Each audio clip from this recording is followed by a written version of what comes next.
नमस्कार। चलिए आज चलते हैं एक ऐसी जगह की यात्रा पर जहां कहते हैं कि हर पत्थर एक कहानी सुनाता है और हवा में आज भी पौराणिक कथाएं गूंजती हैं। जी हाँ, हम बात कर रहे हैं चित्रकूट की। एक ऐसी जगह जो सिर्फ नक्शे पर एक पॉइंट नहीं बल्कि करोड़ों लोगों की आस्था का केंद्र है। देखिए, चित्रकूट ना सिर्फ एक जगह नहीं है, ये एक एहसास है। ये वो धरती है जहां रामायण की कहानियां सिर्फ किताबों में नहीं बल्कि यहाँ के कण कण में जिंदा महसूस होती हैं। मतलब हर तरफ एक अलग ही आध्यात्मिकता की गूंज है।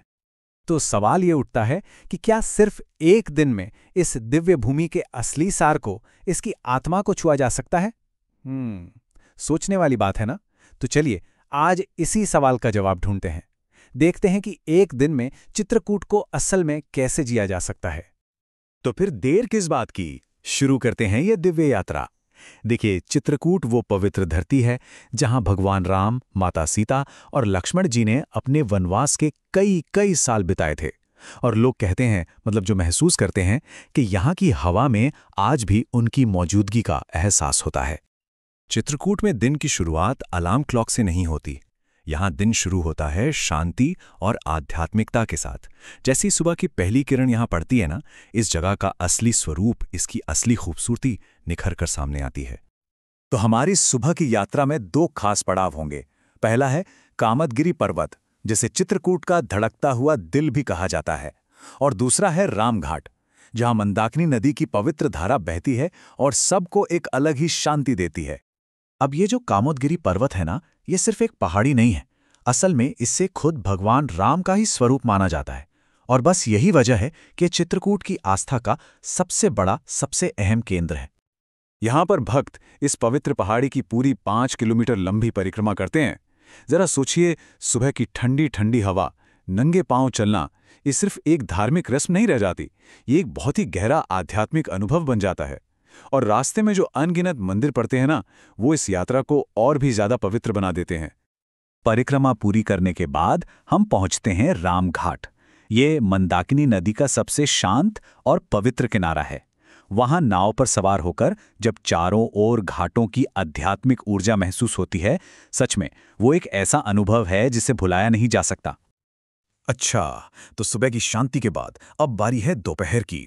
और चित्रकूट की दोपहर हमें ले जाती है रोमांच और रहस्य की एक बिल्कुल अलग दुनिया में। अब हम चित्रकूट के कुछ ऐसे कोनों को एक्सप्लोर करेंगे जहां प्रकृति और पौराणिक कथाएं एक दूसरे में घुल मिल जाती हैं। तो दोपहर में हम 3 बहुत ही अद्भुत जगहों पर जाएंगे। सबसे पहले हम उतरेंगे रहस्यमयी गुप्त गोदावरी गुफाओं के अंदर। फिर हम सती अनुसुईया आश्रम की शांति में कुछ पल बिताएंगे और आखिर में हनुमान धारा की शक्तिशाली ऊर्जा को महसूस करेंगे। गुप्त गोदावरी की गुफाओं में जाना सच में किसी दूसरी दुनिया में पहुंचने जैसा है। ऐसी मान्यता है कि इसी जगह पर भगवान राम और लक्ष्मण अपना दरबार लगाते थे। और गुफा के अंदर जो एक गुप्त धारा बहती है ना, वो इसे और भी ज्यादा रहस्यमयी बना देती है।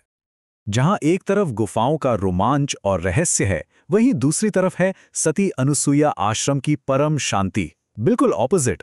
मंदाकिनी के किनारे बना ये आश्रम ऋषि अत्रि और उनकी पत्नी सती अनुसुईया को समर्पित है। और ये जगह ध्यान और आत्मचिंतन के लिए, मतलब मेडिटेशन के लिए एकदम परफेक्ट है। अब बात करते हैं हनुमान धारा की। इसके पीछे एक बड़ी ही दिलचस्प कहानी है। कहते हैं कि जब हनुमान जी लंका जलाकर वापस आए तो उनका क्रोध शांत ही नहीं हो रहा था। तब भगवान राम ने एक चट्टान से पानी की एक धारा निकाली, जिससे उनका गुस्सा शांत हुआ। और बस वही जगह आज हनुमान धारा के नाम से जानी जाती है। हाँ, मंदिर तक पहुंचने के लिए करीब 300 सीढ़ियां चढ़नी पड़ती हैं। थोड़ी मेहनत तो है, इसमें कोई शक नहीं। लेकिन एक बार ऊपर पहुंचकर जब पूरे चित्रकूट का वो शानदार नजारा दिखाई देता है ना, तो लगता है कि हर एक कदम वसूल हो गया। और अब जैसे जैसे सूरज ढल रहा है और आसमान में वो खूबसूरत केसरिया रंग खुल रहा है, हमारी यात्रा भी अपने सबसे पवित्र और सबसे यादगार पड़ाव की तरफ बढ़ रही है।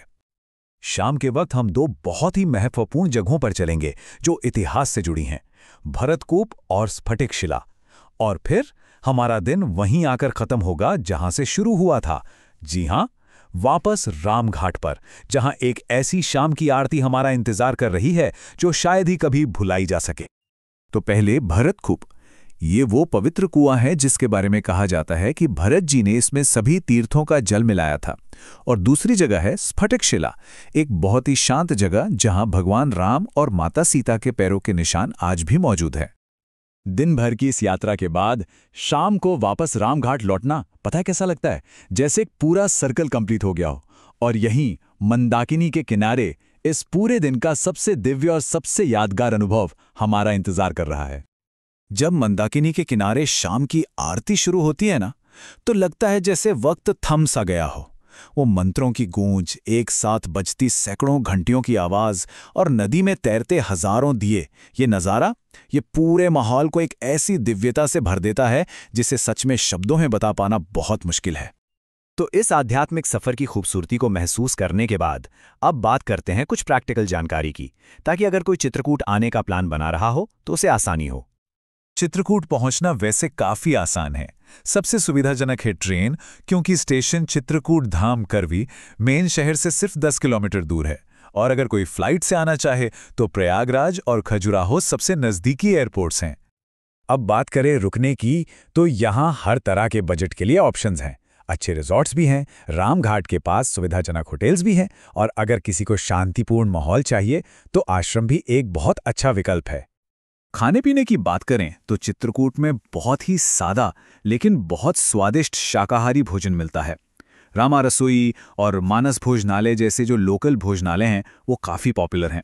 और हाँ, यहाँ का लोकल नाश्ता जैसे पोहा और साबूदाना वड़ा, ये तो ज़रूर ट्राई करना बनता है।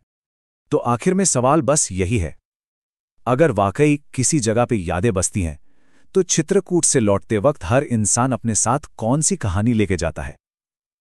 क्योंकि ये वो जगह है जहां इतिहास और आस्था मिलकर हर आने वाले के लिए एक नई, एक बिल्कुल अपनी कहानी लिखते हैं।